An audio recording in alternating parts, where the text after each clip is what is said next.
हम निकालेंगे भजन संगीता उसका 15 उसका 1 से लेकर 5 को आज हम समझने के लिए कोशिश करेंगे। हम एक साथ नहीं पढ़ेंगे भजन संगीता 15 उसका 1 से लेकर 5, परंतु एक एक वचन पढ़ेंगे और फिर मैं एक एक बातें आपको मैं समझाऊंगा।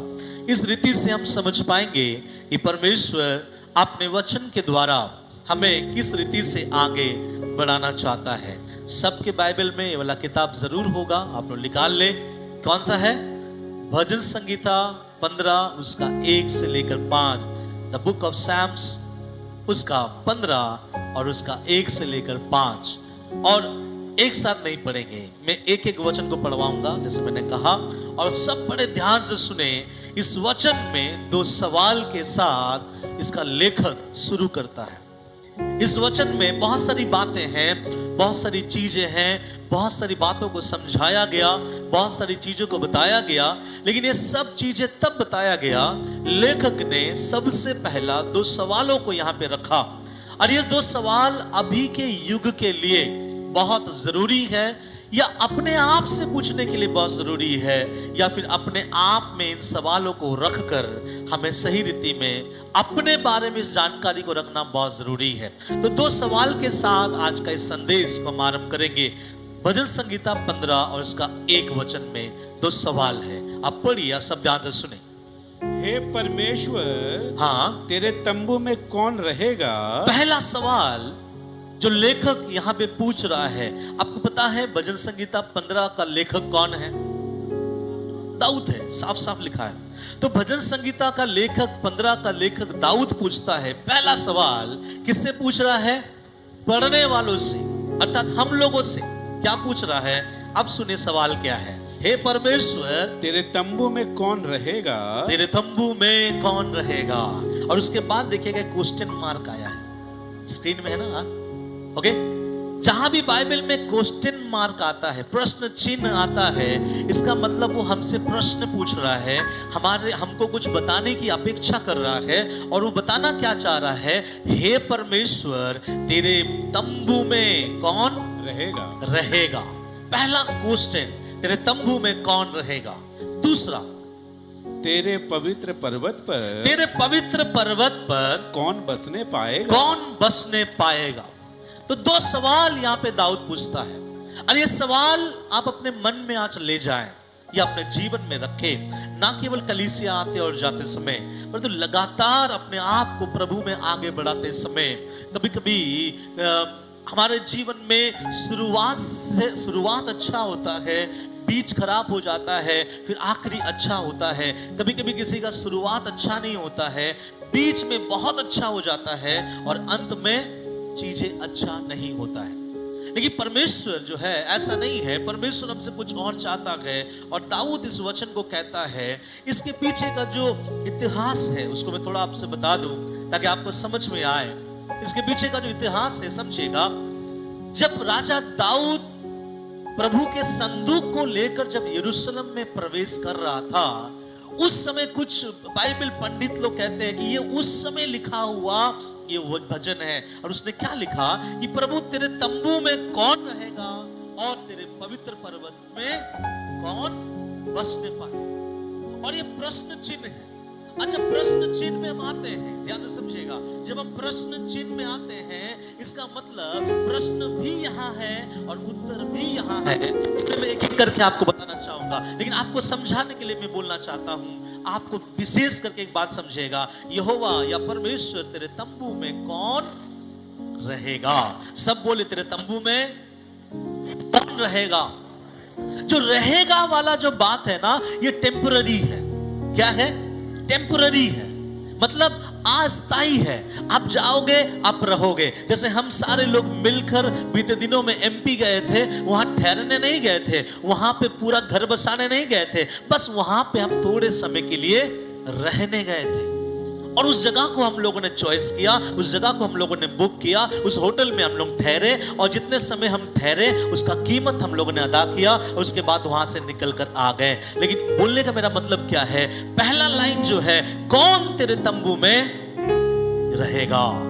तो कौन तेरे तंबू में रहेगा मतलब क्या है? ये अस्थाई है, ये स्थायी नहीं है, ये टेम्पररी है, ये परमानेंट नहीं है। और पुराने समय पर मैं आपको बताऊं, इसका इतिहास बताकर आगे बढ़ूं तब आपको समझ में आएगा।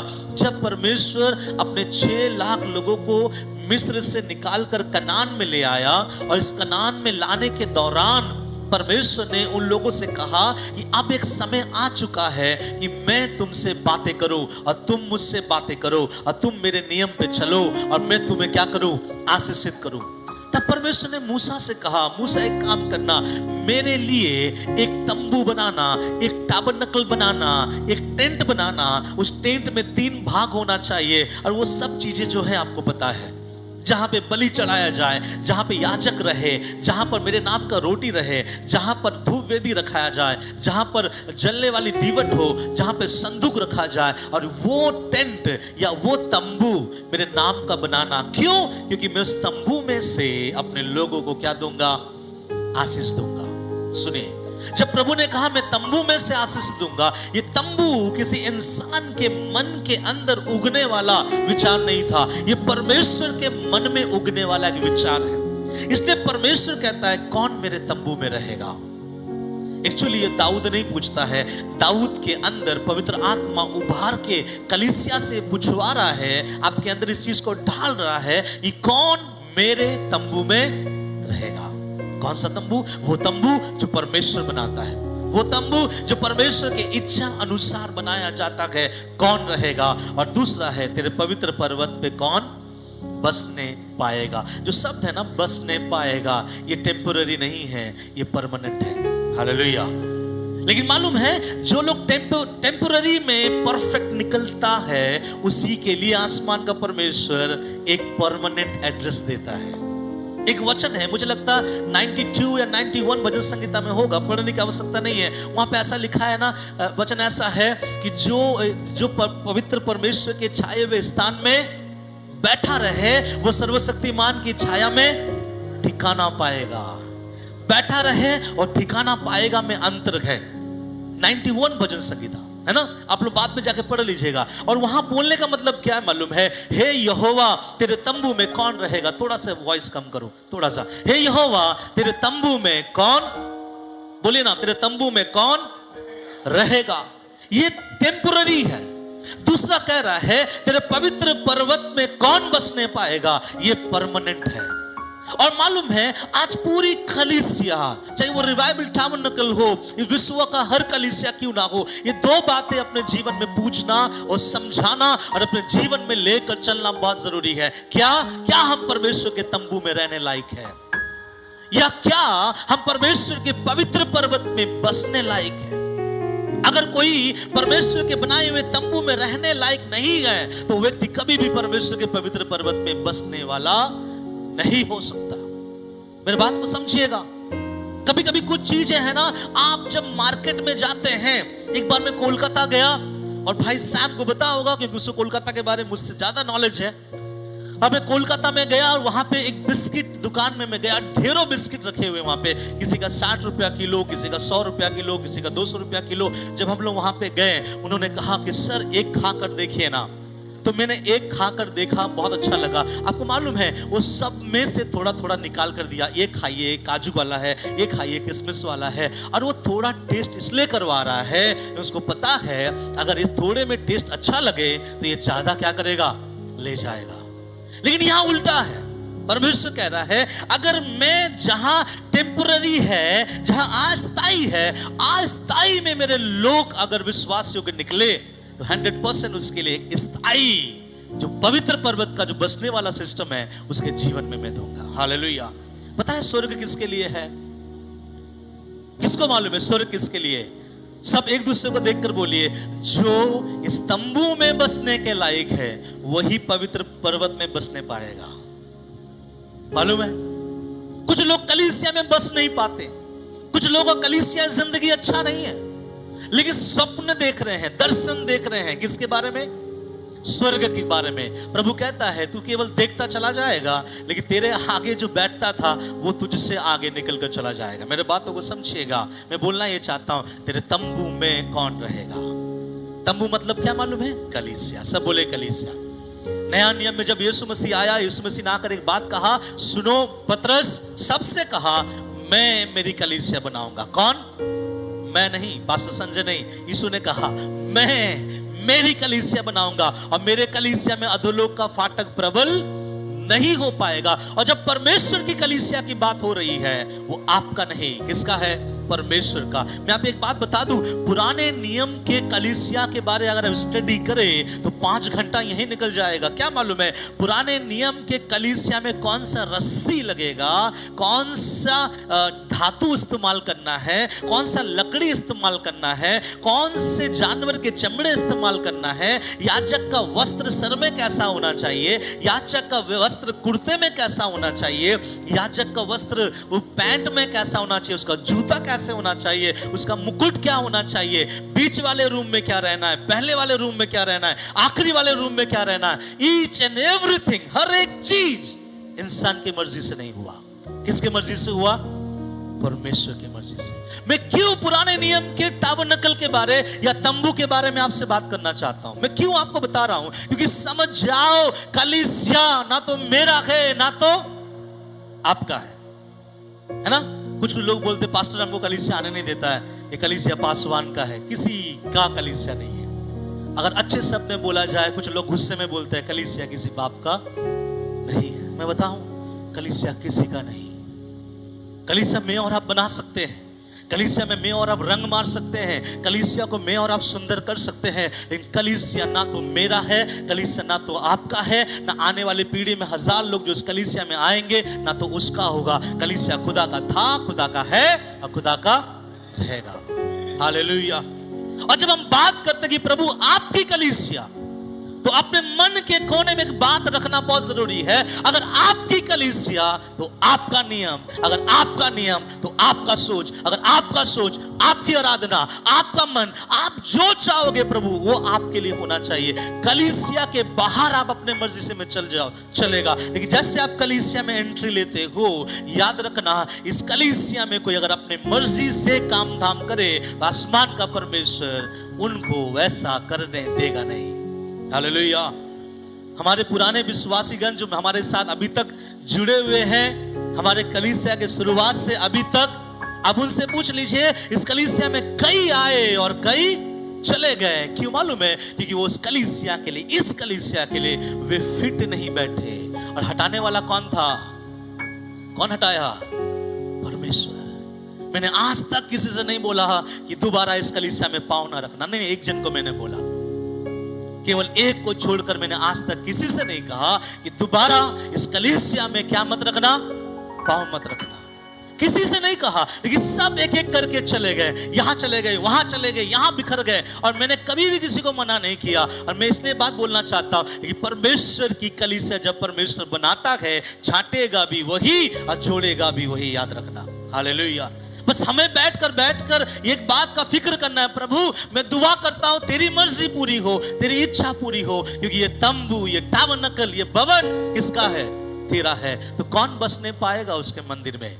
बहुत सारी बातें यहाँ पे है, मैं एक एक करके बताऊंगा, और प्रभु अगर चाहे तो गहराई में घुसकर बताऊंगा, और प्रभु अगर चाहे तो वचन ऐसा भी हो सकता है कि आपको तीर जैसा चुभे, लेकिन माफ कीजिएगा, वचन मैंने नहीं लिखा, वचन दाऊद ने लिखा। किसी को भी गिला शिकवा है, घर जाकर दाऊद को कॉल कीजिएगा, ऐसा भजन मेरे बाइबल के अंदर तूने क्यों रखा?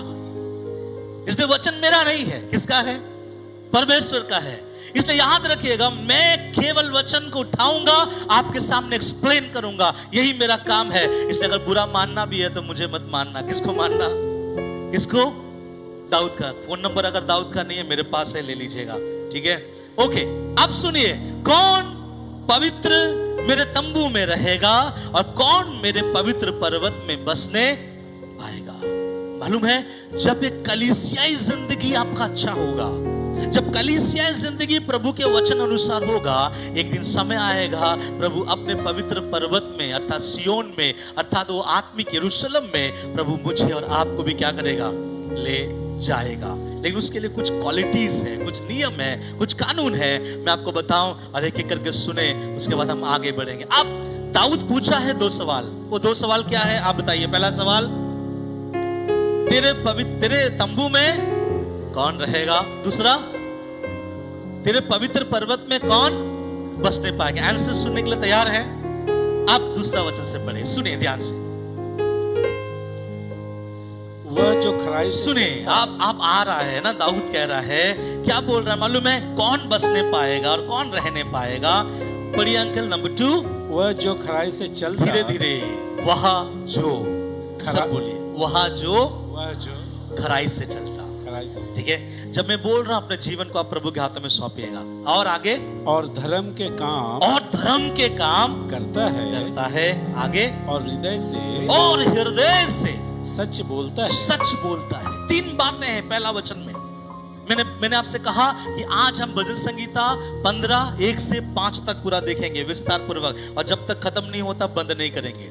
ठीक है, इसलिए बड़े बड़े आराम से आप लोग सुनिएगा। क्या लिखा है? कौन रहेगा तेरे पवित्र पर्वत में? कौन रहेगा तेरे मंडप में? कौन? प्रभु कहता है वो जो सिधाई से चलता है, वह जो धर्म के काम करता है, वह व्यक्ति जो अपने हृदय से क्या करता है? सच बोलता है। इस ऊपर पढ़ने से मैं बहुत अच्छा लगता है, लेकिन आपको मालूम है सिधाई का मतलब क्या है?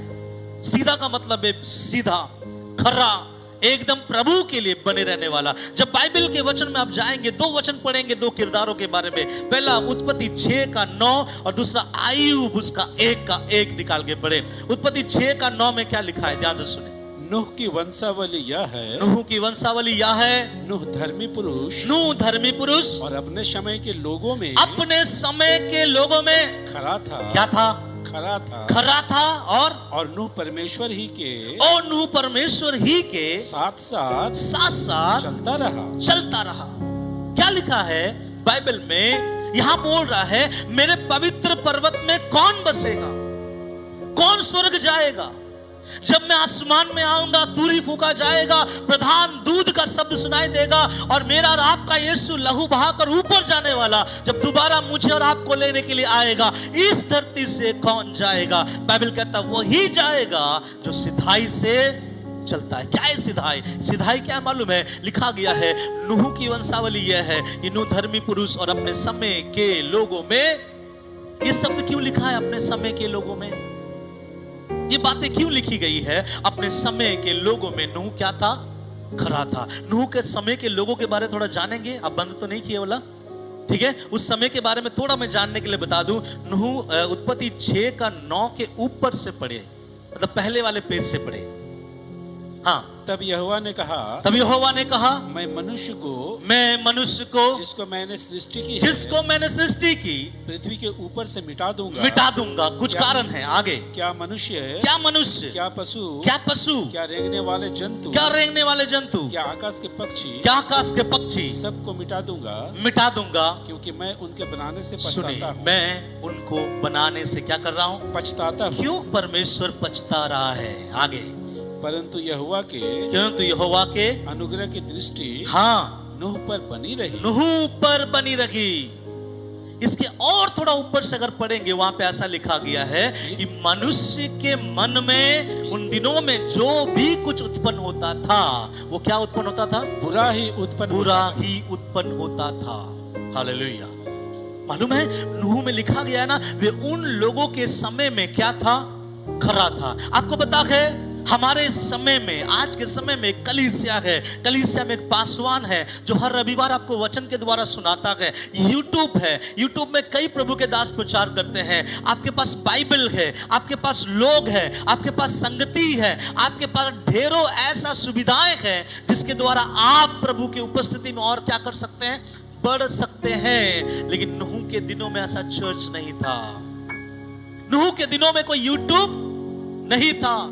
नूह के दिनों में मेरे और आपके हाथ में जैसा ये व्यवस्था की पुस्तक है, ऐसा नहीं था। कुछ नहीं था। उन्हें एक चीज पता था कि कोई है परमेश्वर जो दुनिया को रचा है, कोई जिंदा परमेश्वर है जिसने मुझे और ब्रह्मांड को बनाया है, और उसी विश्वास में वो आगे बढ़ता था। और इतने छोटे सामग्री में एक बड़ा विश्वास रखने वाला व्यक्ति बना। और आज के दिनों में बड़े सामग्री में हम छोटे विश्वास में चलने वाले लोग बनते हैं। वहां पे स्रोत ज्यादा नहीं था। स्रोत कितना था? कम था। कोई पासवान नहीं, कोई कलीसिया नहीं, कोई बाइबल नहीं, कोई यूट्यूब के द्वारा प्रचार नहीं, किसी को कुछ हो जाए बुलाने के लिए कोई नहीं। केवल अकेला नूह और उसका परिवार, और वो किन लोगों के बीच में है? बाइबल बता रही है वे उन लोगों के बीच में है। लोग जब सोचते थे तो क्या सोचते थे? बुरा सोचते थे। बाइबल में लिखा गया है ऐसा बुरा सोचने वाले लोगों के बीच में भी नूह कैसा चला? बोले ना, खरा चला। हालेलुया। और आप किन लोगों के बीच में रहते हैं? देखिए, बुरा लोगों के बीच में भी नूह के साथ मिलकर उसके खराई को मिटा नहीं पाया। एक और व्यक्ति है आयुब, उसका एक का एक। पढ़िए उसमें क्या लिखा गया है। आयुब उसका एक का एक। उज देश में आयुब नामक एक पुरुष था। आयुब नामक एक पुरुष था। वह खरा और सीधा था और परमेश्वर का भय मानता और बुराई से दूर रहता था। मैं दो व्यक्ति का नाम इसलिए लिया, एक वो जिसके आसपास के लोग बहुत अपवित्र, एक वो जिसके आसपास में धन और दौलत से भरपूर। कौन था धनवान? कौन? आयुब। और कौन था पापी लोगों के बीच में घिरा हुआ? नूह। ना तो पापी लोगों ने नूह के खराईपन को खत्म कर पाया, और ना तो आयुब के धन ने आयुब के खराईपन को खत्म कर पाया।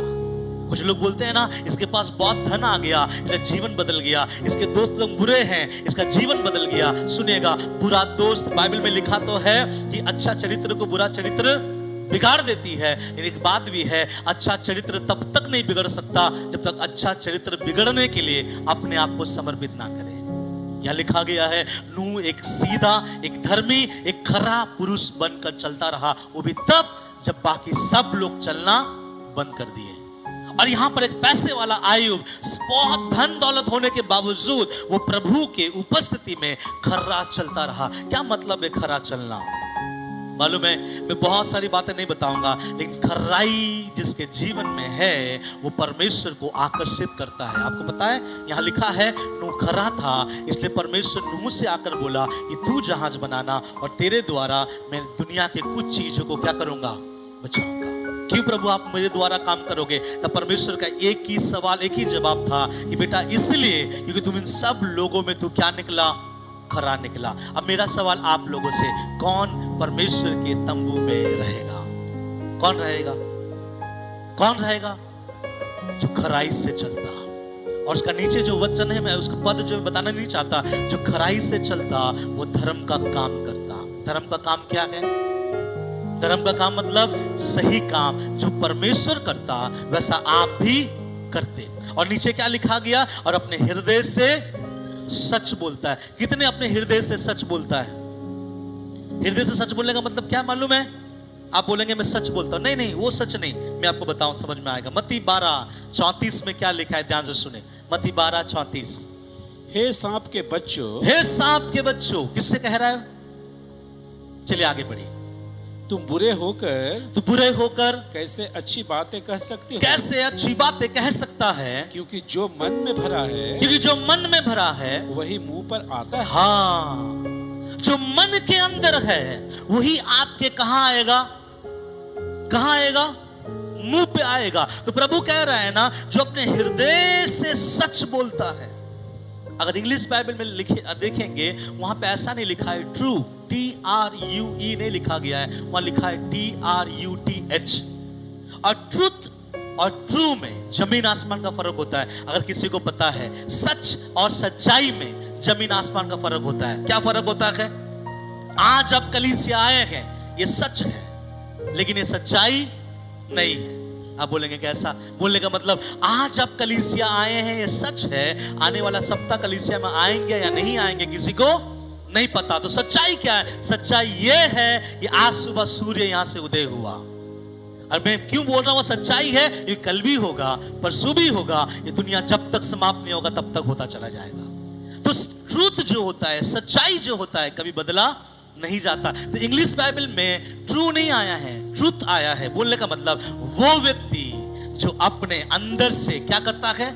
सच्चाई बोलता है। सच्चाई बोलने का मतलब क्या है? बाइबल कहता है, हे सांप के बच्चों, तेरे अंदर जो होगा तेरे मुंह पर भी वही आएगा। अब सिंपल है, आज का वचन ज्यादा पेचीदा तो नहीं है, लेकिन सिंपल है। लेकिन मैं आपसे पूछना चाहूंगा, बार बार एक ही सवाल आपके अंदर में ढालना चाहूंगा, कौन मेरे तंबू में रहेगा? कौन मेरे पवित्र पर्वत में बसने पाएगा? नंबर 1 क्वालिटी, जो खराई से चलता है। और जो खराई से चलता है काम कैसा करेगा? अच्छा ही करेगा। और जो काम अच्छा करता है और खराई से चलता है, उसके मुंह का बोली कैसा रहेगा? सच्चाई के साथ। कौन सा सच्चाई? जो उसके अंदर है वही उसके मुंह पर दिखेगा। अब आगे पढ़ेंगे, क्या लिखा गया, पढ़िए। नंबर 2, दूसरा वचन, मतलब तीसरा वचन पढ़िए। जो अपनी जीभ से, हाँ, जो अपनी जीभ से निंदा नहीं करता। बोलिए, जो अपनी जीभ से निंदा नहीं करता। जितने निंदा करते जोर से बोले हालेलुया, प्रेज गॉड। आप लोग सब निंदा करते हैं, अच्छा है कि आपने प्रभु के सामने मान लिए। घर जाइए, तौबा कीजिए कि प्रभु मुझे निंदा करने से रोकिए। सुनिए क्या लिखा है, जो अपनी जीभ से क्या नहीं करता? निंदा नहीं करता। निंदा नहीं करता। हम कौन है मालूम है? यहाँ बैठने वाले लोग कौन है मालूम है? आप वो लोग हो जो आज तंबू में बैठ रहे हैं, लेकिन कल प्रभु के पवित्र पर्वत में बसोगे। हालेलुया। इसलिए तंबू में ठीक ठाक किया जा सकता है, वहां पे कोई ठीक ठाक का रास्ता नहीं है।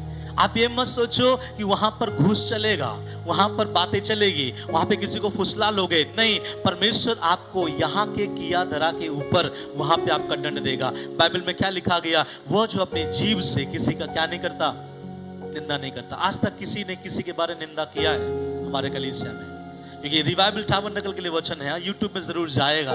लेकिन मेरा सवाल है आप लोगों से, क्या आपने कभी भी किसी का निंदा किया है? अगर निंदा किया है, अगर आप अपने आप से सोचो मैंने किसी का निंदा किया है, that means कि आप प्रभु के तंबू में रहने के लायक नहीं। कि मैं नहीं कहता, बाइबल कहता है मेरे तंबू में वो रहेगा जो अपने जीव से किसी का निंदा ना करे। कैसा निंदा होता है मालूम कलीसिया में? कैसा निंदा होता है? कलीसिया के बातों को लेकर जब आपस में डिस्कशन चलता है, कलीसिया के पासवान को लेकर जब आपस में डिस्कशन चलता है, कलीसिया के विश्वासियों को लेकर दूसरे विश्वासियों के सामने जब डिस्कशन चलता है, कलीसिया के एक भाई ने कुछ कर दिया, उस चीज को लेकर जब कलीसिया के दूसरे भाई मिलकर डिस्कशन करते हैं। आपको मालूम है हमारे कलीसिया में करीबन 2-3 सप्ताह से एक भाई दिखाई नहीं दे रहा है। क्या कभी आप लोगों ने गौर किया? एक भाई हमारे कलीसिया में 2-3 सप्ताह से दिखाई नहीं दे रहा है। पहले आप उसे देखते थे, वो हमारे साथ था, लेकिन आज वो हमारे साथ दिखाई नहीं दे रहा है। कौन है वो? बहनों में से बोलिए, उसका नाम क्या है? कहां है वो?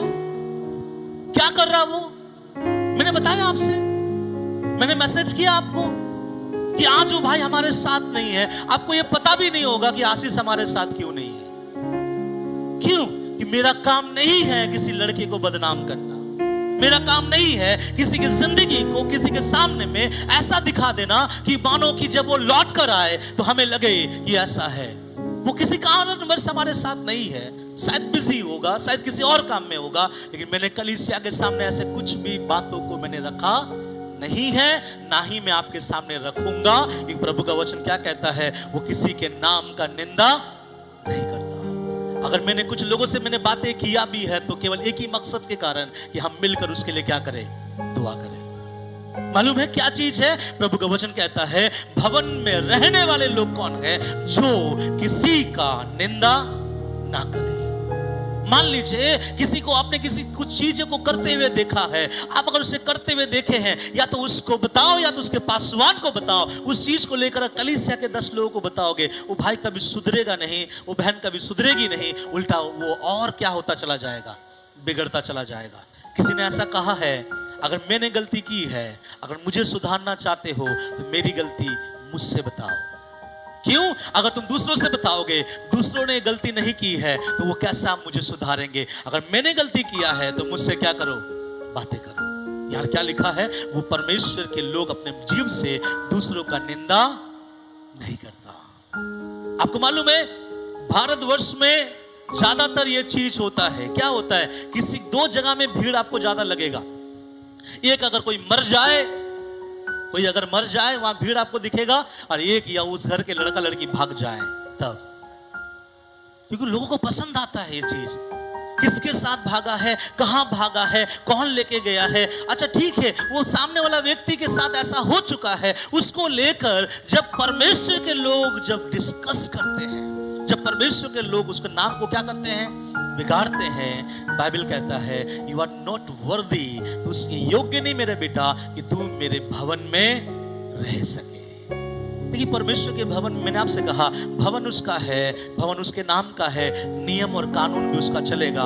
मेरा बाहर का नियम कानून यहां लागू नहीं होगा। आप बोलोगे मेरे बस्ती में ऐसा होता है, मेरे गांव में ऐसा होता है, मेरे शहर में ऐसा होता है, मेरे जाति में ऐसा होता है, हमारे जीवन में ऐसा नियम है। मैं बोलूंगा सारा नियम उम सब आप चर्च के बाहर छोड़ के आओ, क्योंकि जब आप परमेश्वर के भवन में आते हैं नियम उसका चलना चाहिए। और नियम क्या है मालूम है? प्रभु कहता है बाहर तुम लोगों की निंदा करते हो, लेकिन अंदर निंदा करना नहीं चलेगा। क्यों? लिखा गया किसी के पीछे किसी का निंदा। कितने लोग ऐसा निंदा करते, बोले हालेलुया। अभी कम से कम सही से समझिए आप, कभी भी किसी का भी क्या ना करे, निंदा ना करे। हाँ डिस्कस करे। डिस्कस का मतलब क्या है? चलो उस बहन के लिए जो बातें कुछ हो गया, बहन के लिए प्रार्थना करेंगे कि बहन का जीवन क्या हो जाए, बदल जाए।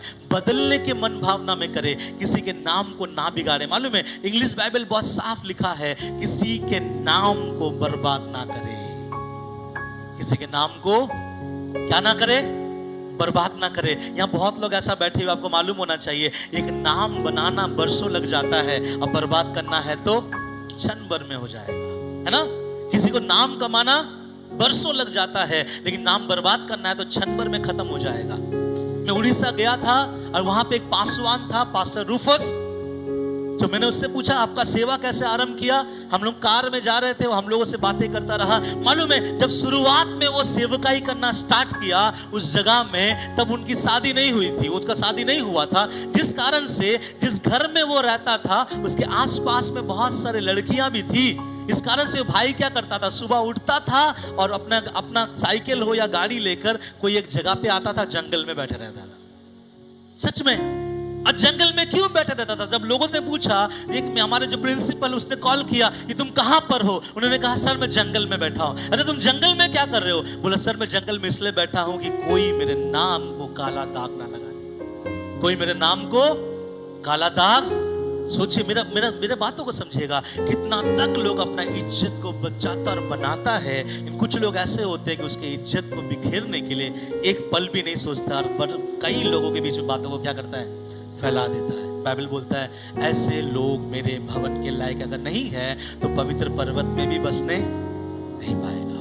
चेंज करें अपने लाइफ। मैं नहीं कहता ये हमारे अंदर स्वभाव नहीं है, हो सकता है कि हम संसार से आते हैं। प्रभु से दुआ करें, प्रभु तेरे भवन का गुण मेरे अंदर आने पाए, तेरे तंबू का गुण मेरे अंदर आने पाए। मेरे घर में जो गुण चलता था, संसार में जो गुण चलता था, बाहर में जो गुण चलता है वो नहीं प्रभु, बल्कि तेरे नियम को मैं अपना नियम बनाकर आगे बढ़ सकूं। क्या लिखा है? जो अपने जीव से अपमान नहीं करता। करेंगे आज के बाद किसी को अपमान नहीं। बोले दिल में हाथ रखे, बोले चाहे जो भी हो जाए, मैं किसी बहन का, किसी भाई का, किसी तीसरे बहन भाई से आलोचना नहीं करूंगा, क्योंकि वो मेरा बहन अगर आज बिगड़ी है तो कल सुधर जाएगी। मेरा भाई अगर आज बिगड़ा है कल सुधर जाएगा। इसलिए मैं किसी के नाम को बर्बाद नहीं करूंगा। Praise the Lord. क्यों मालूम है? यही कलीसिया है। अगर हम कुछ बातें जब बोल देते हैं, बता देते हैं, बात आगे जाकर बहुत क्या होता है, बिगड़ता है और सब तबाह हो जाता है। इसलिए यहाँ पे सबसे पहले वचन में फिर से पढ़ना चाहूंगा, हे परमेश्वर तेरे तंबू में कौन रहेगा, तेरे पवित्र पर्वत में कौन बसने पाएगा? वह जो अपने जीव से किसी का बदनाम नहीं करता।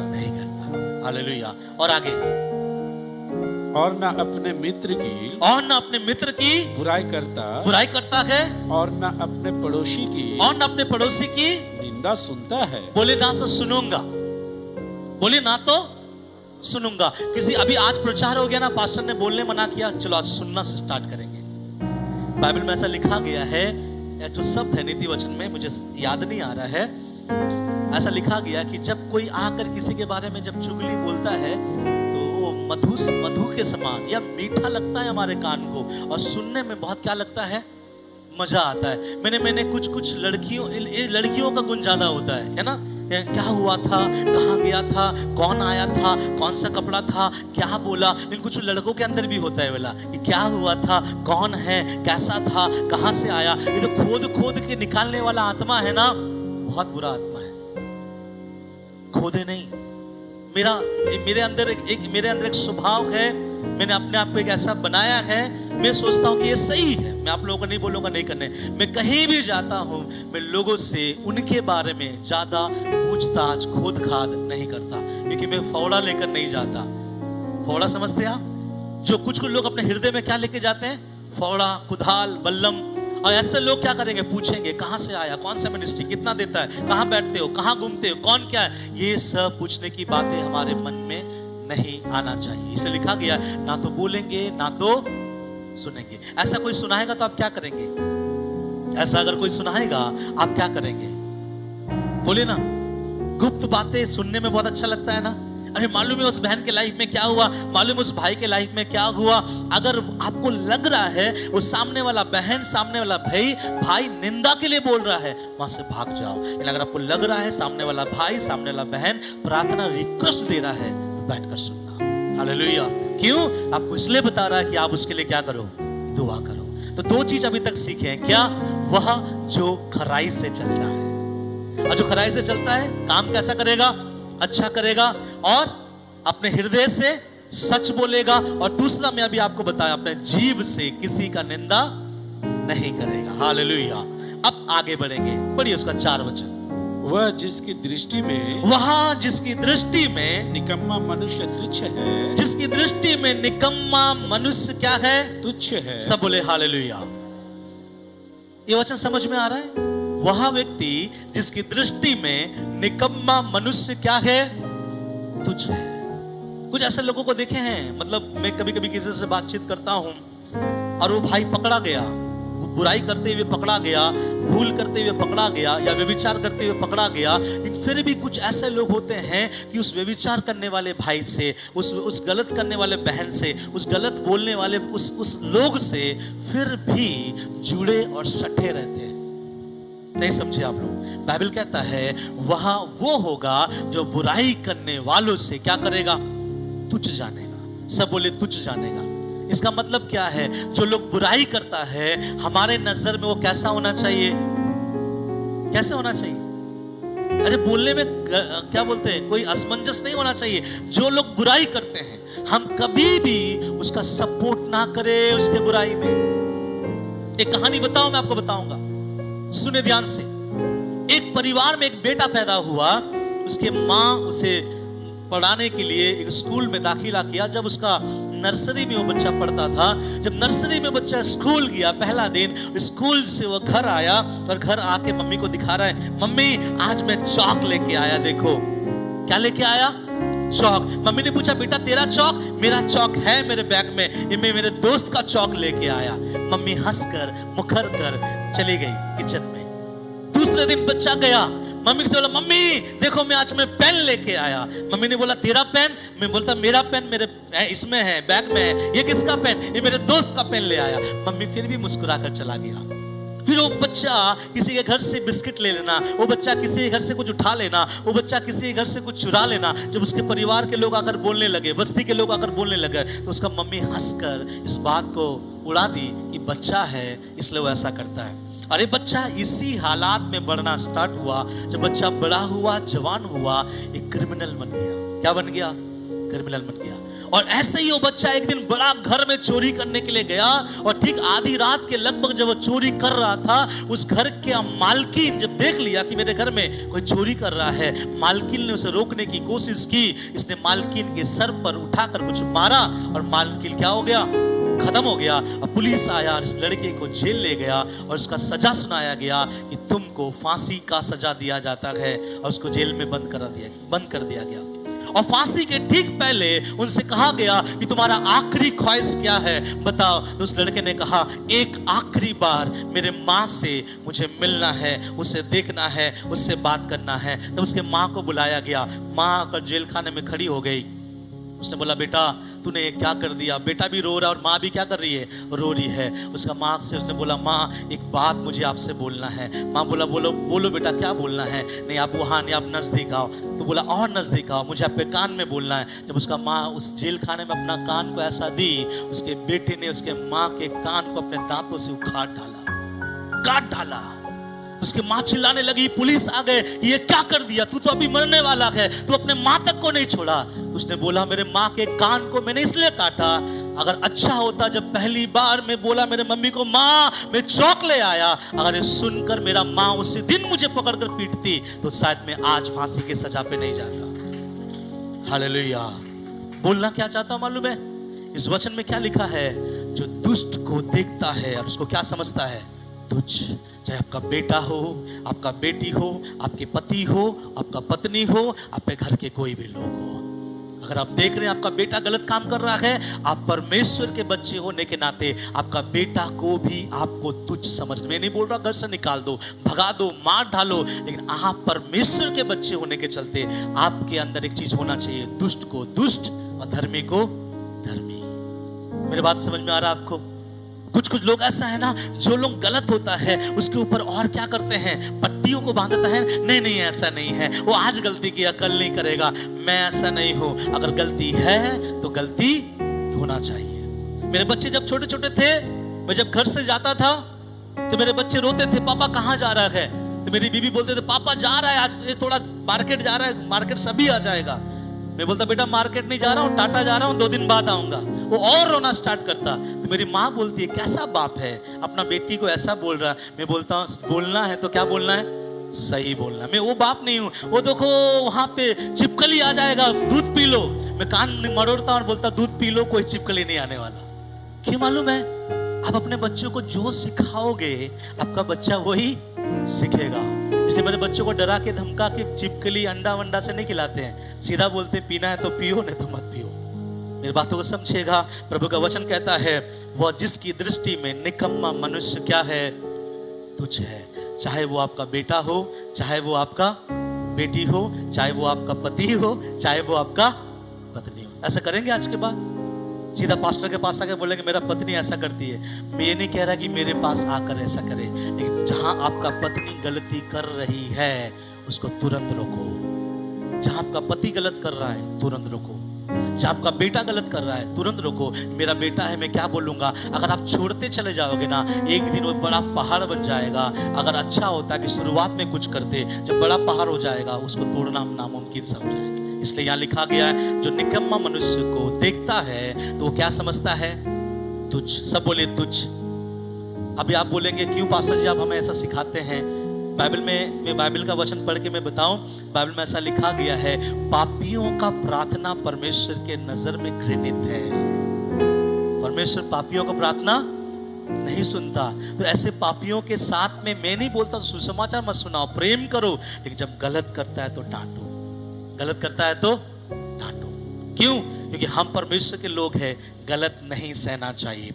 आगे बढ़ेंगे और क्या लिखा गया है उसी में आगे, और जो यहोवा यहोवा के डरवैयों का आदर करता है। Praise the Lord. किसका आदर करते हैं? डरवैये। एक बहन एक दूसरे को हाथ मिलाओ ना, इससे भाई लोग एक दूसरे को हाथ मिलाओ।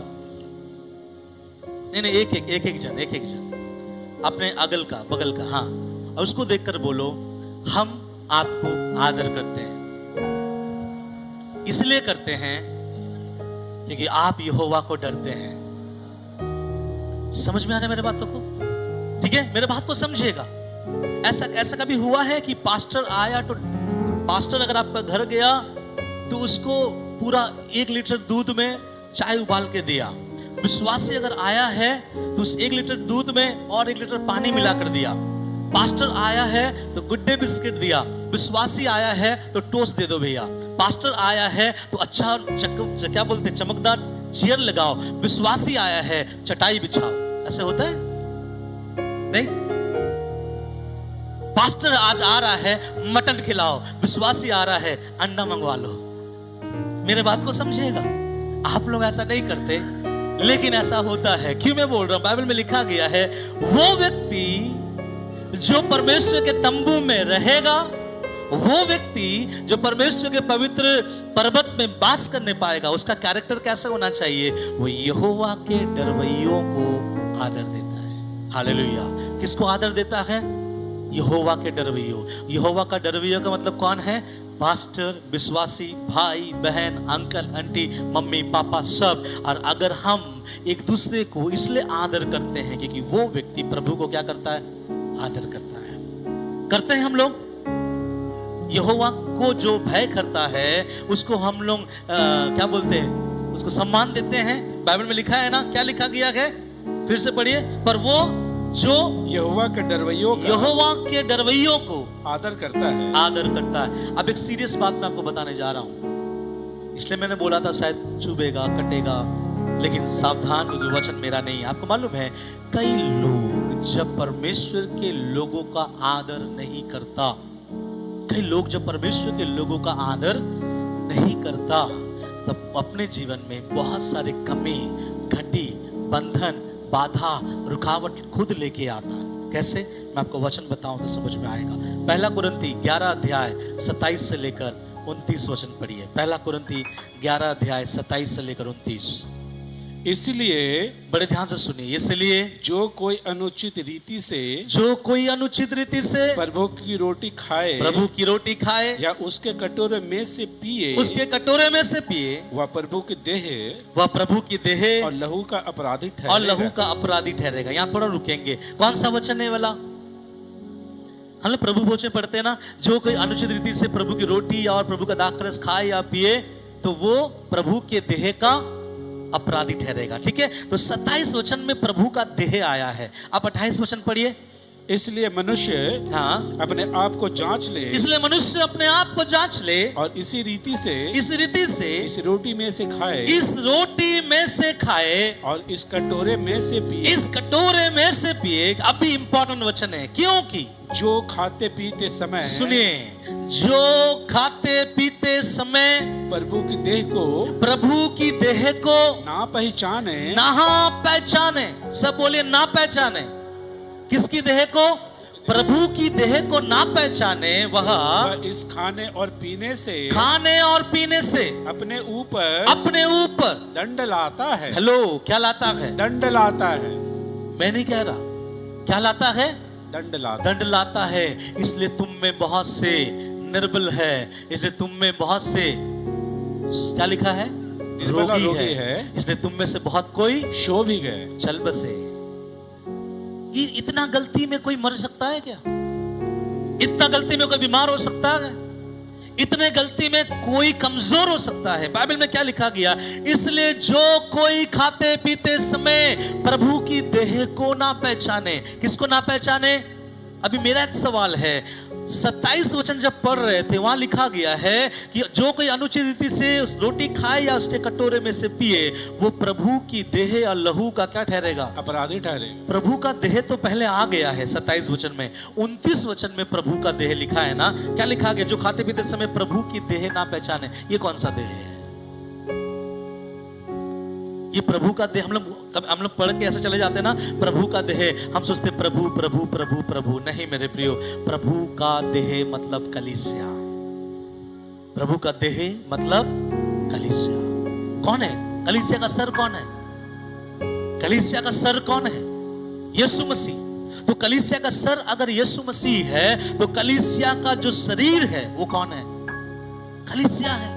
तो बाइबल बोलता है, प्रभु भोज खाने के समय जो मेरे देह को नहीं पहचानता, मेरे देह को नहीं मतलब इन द सेंस मेरे विश्वासी भाई को, मेरे विश्वासी बहन को, मेरे विश्वासी बेटी को, मेरे विश्वासी बेटे को, मेरे विश्वासी माँ को, मेरे विश्वासी को क्या बोलेंगे, मम्मी को, पापा को, जो नहीं पहचान कर इस रोटी में से खा लेता है, इस दाखरस में से पी लेता है, 3 चीज उसके जीवन में आना अनिवार्य है। निर्बलता, रोग, और तीसरा मैं बोलना नहीं चाहता, क्या है? सो गए, मर गए, मिट गए। आप बोलेंगे इतना गलती में ऐसा हो सकता है? जी हाँ, हो सकता है, क्योंकि हम परमेश्वर के क्या है? देह। इसलिए हम एक दूसरे के देह को क्या करिए? पहचाने। इसलिए आप में से जब खड़े होकर गवाही देते हैं, क्या गवाही देते हैं? क्यों देते हैं वाला गवाही आप लोग मालूम है? है ना। कुछ हमारे बीच में नए लोग भी, वो लोग भी गवाही देते हैं, हम सब सीख गए। ये ट्रेडिशन नहीं है कि प्रभु भोज के दिन खड़े होकर ये बोलना कि मेरे जीवन के द्वारा किसी को अगर ठेस लगा है, किसी को कमी पहुंचा है, पास्टर, बिलीवर, सबसे मैं क्षमा चाहता हूं, मेरा प्रभु भी मुझे क्षमा करे। क्यों? क्योंकि आप क्षमा इसलिए मांग रहे हैं कहीं आप निर्बल ना हो जाए, कहीं आप में रोग ना आ जाए, कहीं आप मर ना मिटे। इसलिए बाइबल का वचन में कहता है, क्या लिखा गया है, मेरे मंडप में, मेरे मंदिर में कौन रहेगा, मेरे पवित्र पर्वत में कौन बसने पाएगा? कौन? जो लिखा गया, जो यहोवा के डरवैयों का आदर करता है। केवल पासवान का नहीं, केवल कलीसिया में जो प्रचार करता है उसका नहीं, केवल कलीसिया में जो गीत गाता है उसका नहीं, हर एक उस भाई का, हर एक उस बहन का, हर एक उस अंकल का, हर एक उस आंटी का, हर एक उस बहन का, हर एक उस भाई का जो अभी आकर 6 महीना हो रहा है या अभी आकर 6 साल हो गया है। एक दूसरे को जब देखो उसको आदर करो, क्योंकि वो वही बच्चा है जो आपके बाप को आदर करता है। आप भी वही हो जिसका बाप भी एक है, ये समझना है। और जब हम एक दूसरे को आदर नहीं करते ना, एक दूसरे को सम्मान नहीं करते हैं, बाइबल कहता है प्रभु भोज खाने के द्वारा तुम्हारे अंदर में निर्बलता, दुर्बलता, रोग और सो गए, मर मिटे। क्या करना चाहिए आज के बाद? जब एक दूसरे को देखे तो हम क्या करना चाहिए? यूजुअली कलीसिया में क्या होता है, कलीसिया का विश्वासी सोचता है कि कलीसिया का सबसे पवित्र व्यक्ति कौन है? यूजुअली कलीसिया में क्या होता है, कलीसिया का सबसे पवित्र व्यक्ति कौन है? अगर मैं लिस्ट दे दूंगा, किसने बोला? हमारे दानिश भैया। दानिश भैया, इसके लिए मैं आपको कुछ जरूर दूंगा। बोला पास्टर जी सबसे ज्यादा क्या है? पवित्र है। जी हाँ, ये आपका आदर है, आपका सम्मान है, मैं इसमें गलत नहीं बोलूंगा, लेकिन ऐसा ही एक दूसरे को भी मानो। हालेलुया।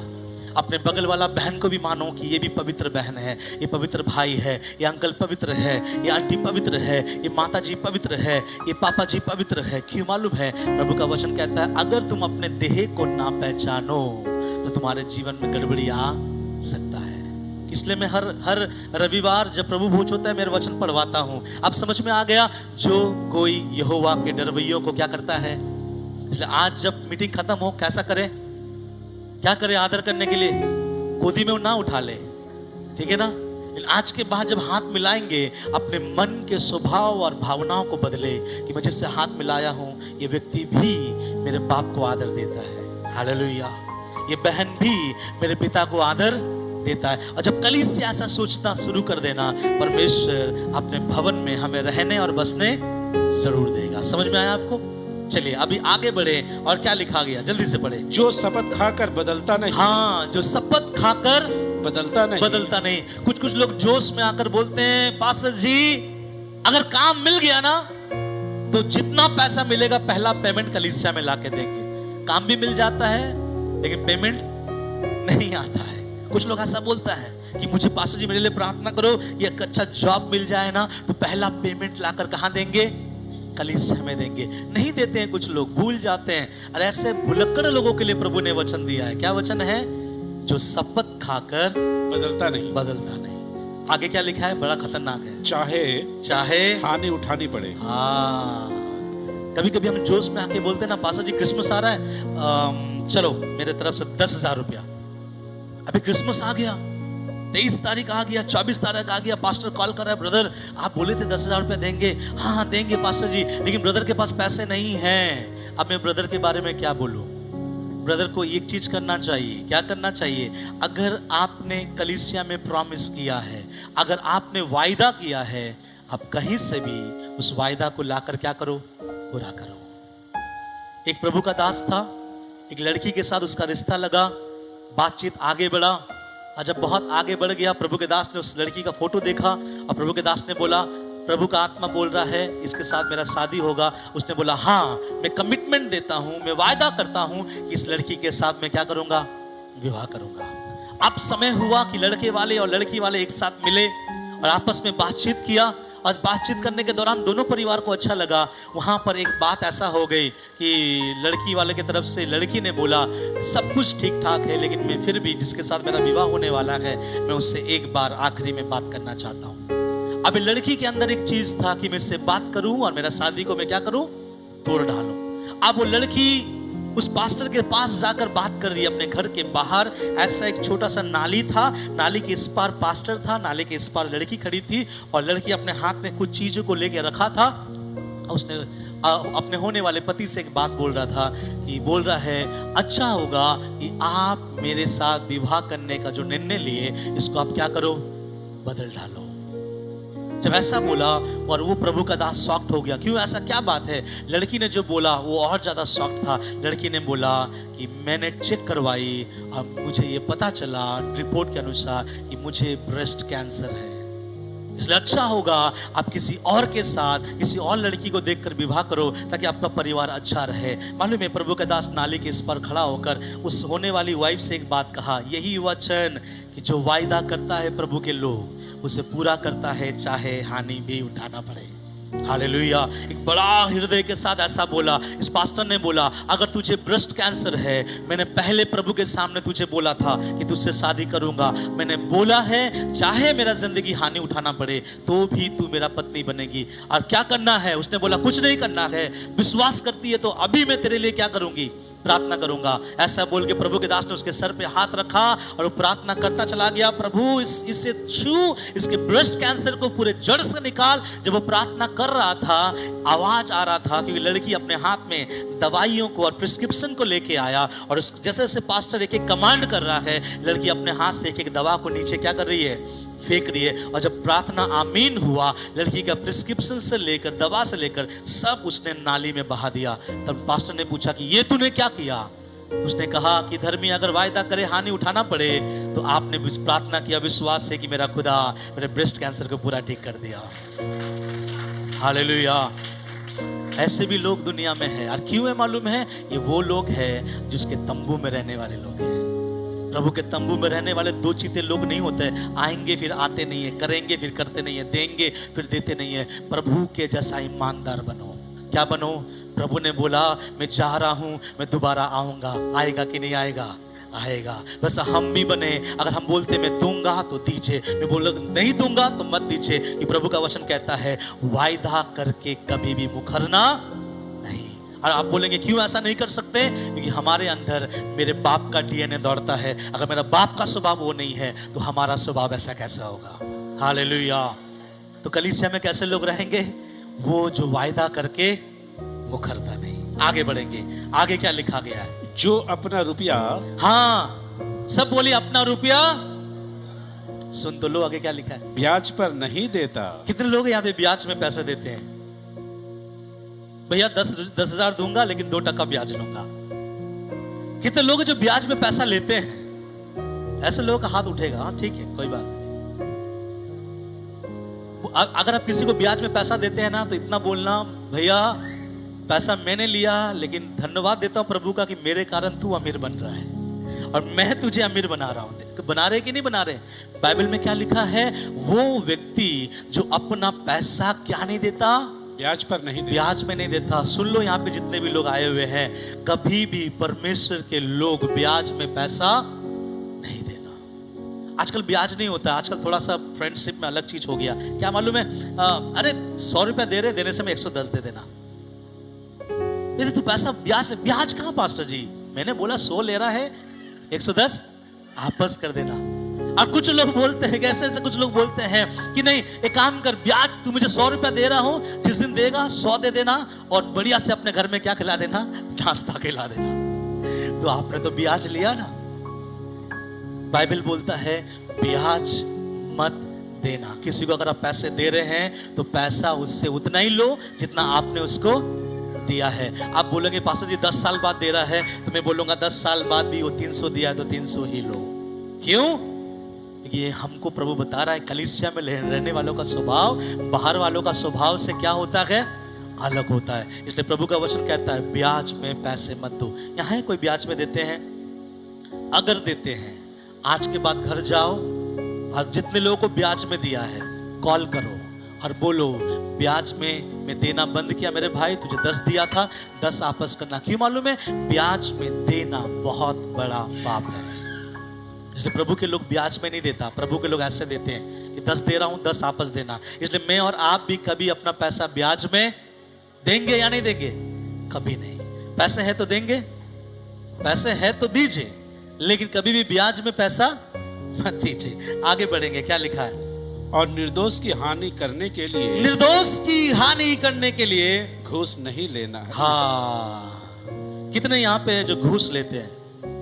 आप बोलेंगे पास्टर जी ना तो मैं नाम नहीं लेना चाहता, हम ये है ना तो हम वो है, ना तो मेरा पोस्ट यहाँ है कि हम घूस कहाँ से लेंगे। लेकिन मालूम है प्रभु के लोग भी घूस लेते हैं। प्रभु के लोग भी क्या करते हैं? घूस लेते हैं। कैसा घूस लेते हैं मालूम है? अभी एग्जाम्पल के तौर से सुने ध्यान से। एग्जाम्पल के तौर से कोई भाई को एक अच्छा ऑफर आया, उस भाई को बोला कि देखो ना तुम्हारे कलीसिया में अगर कोई भाई है, 5 भाई अगर ऐसा है तो मेरे यहाँ पे जॉब खाली है, मैं दे दूंगा। तो वो बोलेगा अच्छा कितना देना है, लेकिन ये जॉब मिलने के लिए उसको 500 रुपया देना पड़ेगा। तब ये भाई अपने कलीसिया के भाई को आके बोलता है कि देखो वहां पे 5 जॉब खाली है और उन लोगों ने बोला है अगर कोई जॉब लेना चाहे तो एक जॉब में 1000 रुपया लगेगा। कितना लगेगा? 1000। इन लोगों ने 1000 रुपया दे दिया, बाकी 500 रुपया किसने कमाया? अरे भाई कलीसिया में गाना गा रहे, hallelujah, thank you Lord, thank you Lord. आसमान का परमेश्वर कहता है वाह तो चिल मारा है ना। आजकल एक नया शब्द आ गया ना, चिल मारना। अरे क्या है पास्टर जी, थोड़ा पैसा कमाएंगे तो थोड़ा चिल मारेंगे। मैं बोलता ठहर जा, जब बिल आएगा ना तेरा हालत खराब हो जाएगा। और बिल कहां से आएगा? हम कभी भी किसी को जॉब दे, कभी भी किसी को नौकरी लगाए, कभी भी किसी का सहायता करे, कभी भी किसी के लिए कोई द्वार खोल दे, 1 रुपया उससे मत लेना। क्यों? कि बाइबल का परमेश्वर कहता है, क्या लिखा गया है? और निर्दोष की हानि करने के लिए कभी क्या मत लेना? घूस नहीं लेना, घूस मत लेना। अगर परमेश्वर के लोग ऐसा सीख जाए ना, मुझे लगता है जिस सेक्टर में प्रभु के लोग होंगे घूस बंद हो जाएगा वहां पे। और जब घूस बंद हो जाएगा परमेश्वर के नाम का महिमा होगा। निर्दोष लोग वही कम पैसे में अच्छा जॉब करना स्टार्ट करेंगे। इसलिए कभी भी कोई भी किसी को नौकरी लगा रहा है, घूस अगर आप लेते हैं तो यहोवा का तंबू आपके लिए नहीं, यहोवा का वासस्थान भी आपके लिए नहीं है। एक बार की बात है, एक पास्टर के द्वारा मुझे एक व्यक्ति से मुलाकात करवाया जो पंडाल वाला था। भाई दिनेश भी उसे जानता है, और मैंने उसको एक काम मैंने उसको दिलवाया। अब मुझे लगता है भाई दिनेश के शादी जब हो रहा था मैंने काम उसको दिलवाया। और जब दिनेश का शादी का मैं काम उसको दिलवा रहा था, जो भी उसका अमाउंट था उसने मुझे पहले कॉल किया और कॉल करके बोला, उसको नहीं पता कि मैं पास्टर हूं, उसने मुझे बोला कि आपके लिए कितना रखे, आपके लिए कितना रखे। अगर मैं बोलूंगा मेरे लिए 10 रख दो तो 10 बढ़ाकर वो दिनेश को क्या करेगा? तो मालूम है मैंने उसको बोला कि नहीं, हम लोग कुछ भी लेते नहीं है, आप जो मुझे दोगे ना उस भाई के शादी में उतना कम कर देना। मैंने ऐसा बोला। उसने क्या बोला मालूम है? पता नहीं आप लोग कौन लोग हैं, लेकिन आज तक जब भी हमें कोई मिलता है सब अपना कमीशन खाता है। तो हमको ये लोगों को सिखाना है हम कमीशन खाते नहीं है तो हमारा खुदा हमें खा जाएगा। समझ रहे मेरे बातों को? हम कमीशन नहीं खाते। किसी को भलाई करना है 1 रुपया मत लेना, किसी के लिए रास्ता खोलना है 1 रुपया मत लेना। ये प्रभु का वचन कहता है कभी भी घूस मत लेना। हम लोग जहां से अपना इंस्ट्रूमेंट खरीदते हैं वहां पर भी हम लोग बहुत लोगों को भेजते हैं। वो लोग भी बोलते दादा आपका कमीशन, हमारा कमीशन नहीं चाहिए। हम जिसको भेजे हैं, जो कमीशन आप मुझे देने के लिए अलग से रखे थे, अब उसको उसमें कंसेशन कर दो। क्योंकि दुनिया का रीत ऐसा चलता है। चलता है कि नहीं चलता? आप लोग जिस जगह में काम करते हैं ऐसा नहीं चलता? घूस चलता है ना। लेकिन आप एक बात बोलो, मैं घूस नहीं लूंगा। आपको पता है ये सब जो चीजें हैं परमेश्वर के तंबू में और परमेश्वर के पवित्र वासस्थान में रहने के लिए मुझे और आपको क्या बनाता है? क्या बनाता है? लायक बनाता है। तो मैं अगर जल्दी से पूछूं आपको समझ में आया कि नहीं बच्चों? कौन मेरे पवित्र तंबू में रहने पाएगा? दूसरा, कौन मेरे पवित्र पर्वत पर बसने पाएगा? पहला क्या था? वह जो खराई में चलता है, वह जो धर्म के काम करता, वह जो अपने हृदय से सच बोलता। और आगे क्या है? बोले ना, आगे क्या है? वह जो अपनी जीभ से किसी का निंदा नहीं करता, ना अपने दोस्तों का बुराई करता, ना किसी का बुराई सुनता है। और आगे, वह जिसके दृष्टि में निकम्मा मनुष्य तुच्छ है, और वो जो यहोवा के डरवैयों का आदर करता है और क्या करता है, और शपथ खाकर बदलता नहीं। और आखिरी में क्या लिखा गया है, अपना पैसा ब्याज में नहीं देता। और सबसे लास्ट पॉइंट, निर्दोष के लिए कभी भी घूस नहीं लेता। ये क्वालिटी है हमारे पास। अगर ये है, एक वचन पढ़ाकर मैं खत्म करूंगा। इसके आखिरी में एक वचन है जो बहुत पावरफुल है। अंकल 5 वचन फिर से पढ़ लीजिए, क्या लिखा गया। जो अपना रुपया हाँ ब्याज पर नहीं देता और निर्दोष की हानि करने के लिए हाँ घूस नहीं लेता। ओके, यहाँ वचन खत्म हो रहा है, ठीक है। कौन कौन क्या नहीं करेगा, वैसे लोग प्रभु के भवन में रहेंगे। अब एक लाइन जो है बहुत जबरदस्त लाइन है जो आप लोगों को मालूम होना जरूरी है, और अगर उससे बोल्ड करके स्क्रीन में दिखाया जाए तो बहुत अच्छा रहेगा। आखिरी का जो सिंगल लाइन है, क्या लिखा है, जो कोई ऐसी चाल चलता है। सुनिए क्या लिखा है, जो कोई, स्क्रीन में आ रहा है लास्ट वचन। ओके, मैं चाहता हूं कि हम लोग सब कोई जो पढ़ सकते हैं एक साथ उसी स्पीड में, मतलब धीरे में, ऊंचे आवाजों के साथ पढ़े, ठीक है। अभी नहीं, 1 2 3। जो कोई ऐसी चाल चलता है वह कभी ना डगमगाएगा। सब बोले हालेलुया, हालेलुया। क्या होगा, कभी डगमगाएगा नहीं।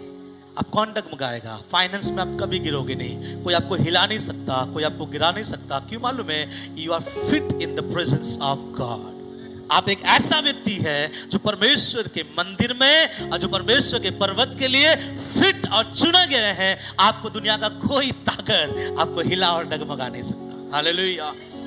ये वचन सिंपल है, लेकिन घर जाके दोबारा रिपीट करे और पढ़े और प्रभु से बोले, प्रभु मुझे तेरे मंदिर में रहना है, तेरे पवित्र पर्वत में मुझे वास करना है। और ये सब चीज जब अपने जीवन में ले आएंगे, आखिरी वाला लाइन आपके लिए होगा, जो कोई क्या करता है, ऐसी चाल चलता है वह